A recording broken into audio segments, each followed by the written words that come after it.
अस्सलाम वालेकुम everyone, this is doctor Sahar Chawla right at your service. ये वीडियो उन फॉलोअर के लिए है, आई एम सॉरी मैं आपका नाम भूल गई हूँ, जिन्होंने कल मेरी पोस्ट पे कमेंट किया था डॉक्टर साहर लेप्टिन डेफिशिएंसी पे वीडियो बनाएं। मैंने कहा इस पे तो ज़रूर बात करनी चाहिए और मैंने कहा मैं इसके साथ हिस्ट्री पे बात करूँगी। अच्छा, ये लेप्टिन की अवेयरनेस कब शुरू हुई? ये कोई बहुत पुरानी बात नहीं है, ये मेरे जो जनरेशन के लोग हैं उनके बचपन की बात है। 1995 95 को 95 ही कहते हैं, आई एम सॉरी अगर मैं गलत कह रही हूँ। 1995 में आपके पास रिसर्च की गई मोटे चूहों पे। नॉर्मली जब इंसानों के लिए कोई भी ड्रग्स या मेडिसिन्स या सप्लीमेंट्स की रिसर्च करनी हो ना, या उनके मॉलिक्यूलर जेनेटिक्स पे रिसर्च करनी हो, लेबोरेटरी में ज़्यादातर चूहों पे एक्सपेरिमेंट किया जाता है, मैं आप लोगों को बताऊँ। तो उसकी जेनेटिक रीज़न्स हैं, उसकी सेफ जेनेटिक रीज़न्स हैं जिस वजह से किया जाता है। तो चूहों पे रिसर्च की गई जिसमें पाया गया कि जो मोटे चूहे थे, उनमें एक केमिकल की कमी थी, एक हार्मोन की कमी थी जो कि लेप्टिन था। फिर जब उनको लेप्टिन दिया गया, तो जो मोटे चूहे थे, उनका वज़न भी कम हुआ और जो उनके चर्बी के सेल थे, उनकी जो डिवीज़न थी, डिवीज़न का मतलब है 1 सेल से 2 बने, 2 से 4 बने, 4 से 6 बने। इसी तरह हमारे जिस्म में भी फैट सेल ग्रो करते हैं, तो वो डिवीज़न भी कम हो गई। तो जो बायोटेक्नोलॉजी इंडस्ट्री थी, उसने तो कहा कि ये तो सोने की चिड़िया हमारे हाथ लग गई है। ये तो सप्लीमेंट अगर हमने डिस्कवर कर लिया और लोगों को देना शुरू कर दिया, सारे ही पतले हो जाएँगे और ये तो गोल्ड माइन है ना भई, सोने की कान है ये। लेकिन वो फूल्स गोल्ड माइन थी, क्योंकि ओबेसिटी इतनी आसान, मोटापा इतना आसान फिनोमेना है नहीं जितना आप इसको समझते हैं। ये बड़ा कॉम्प्लिकेटेड फिनोमेना है और अगर कोई 15-20 मिनट में आपकी बात की जड़ पे पहुँच जाता है, तो इसका मतलब है कि 15-20 साल उसने उसको पढ़ा है। तो डायग्नोसिस कभी भी कोई डॉक्टर आपका 15-20 मिनट में नहीं देता, वो 15-20 साल उसके दिमाग में बंद हुए होते हैं।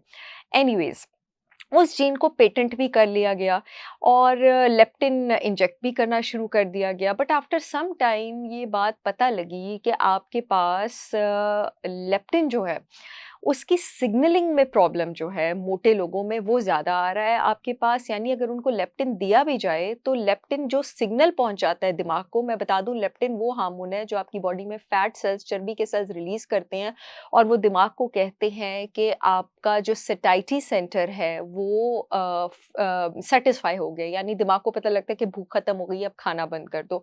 वो सिग्नल जो मोटे लोग हैं वो उसको रिसीव ही नहीं कर रहे हैं, यानी जितना मर्जी उनको लेप्टिन देते जाओ वो सिग्नल रिसीव ही नहीं कर रहे हैं, वो लेप्टिन रेजिस्टेंट हैं। जैसे इंसुलिन रेजिस्टेंस का फिनोमेना मैंने आप लोगों को समझाया था, वो लेप्टिन रेजिस्टेंस है।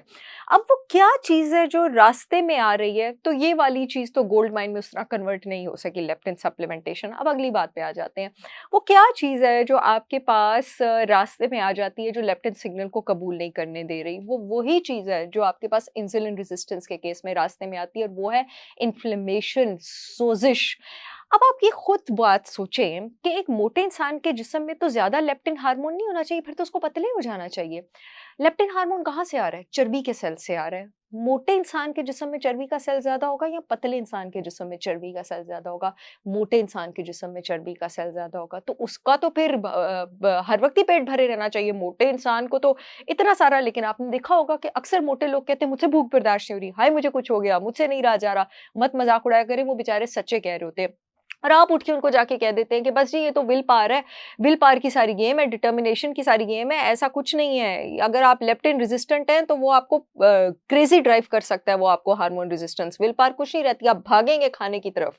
तो आप कहते हैं जी ये विल पावर की सारी गेम है, विल पावर हो तो आप नहीं खाएँगे, नहीं। अगर कोई लेप्टिन रेजिस्टेंट है, तो उसका लेप्टिन ब्रेन को सिग्नल नहीं पहुँचा पा रहा है कि पेट भर गया है, उसको हर वक़्त भूख लगी रहेगी। और क्योंकि लेप्टिन सिग्नलिंग दिमाग के उस एरिया के साथ एसोसिएटेड है, जो आपका रिवॉर्ड फिनोमेना होता है और जो आपका प्लेज़र फिनोमेना होता है, या जो ड्रग एडिक्शन वाला फिनोमेना होता है, जो ड्रग लेके सुकून होता है, तो वो भी जब तक खाना नहीं खाएगा उसको सुकून नहीं मिलेगा। इसलिए इस बात को बड़ा डीपली समझने की ज़रूरत है कि जब कोई कहता है कि जब मुझे भूख लगती है, मुझसे नहीं रहा जाता, मेरा नहीं कंट्रोल होता, तो वो मज़ाक की बात नहीं है, प्रॉब्लम डीपर है। प्रॉब्लम लेप्टिन रेजिस्टेंट का है। अब तो मोटे लोगों में बहुत ज़्यादा लेप्टिन होना चाहिए, होता है, बहुत ज़्यादा लेप्टिन भी होता है। प्रॉब्लम है लेप्टिन रेजिस्टेंस का, लेप्टिन सिग्नलिंग का, कि वो उसको कबूल नहीं कर रही है आपके पास। छोटी-छोटी टिप्स हैं आपके पास इस चीज़ को कंट्रोल करने के लिए, क्योंकि लेप्टिन रेजिस्टेंस के रास्ते में आपके पास इन्फ्लेमेशन आ रही है। इन्फ्लेमेशन आपके पास इंसुलिन रेजिस्टेंस के रास्ते में भी आती है। तो इलाज क्या हुआ? जो चीज़ें इंसुलिन रेजिस्टेंस को कंट्रोल करती हैं, वो ही लेप्टिन रेजिस्टेंस को कंट्रोल करेंगी।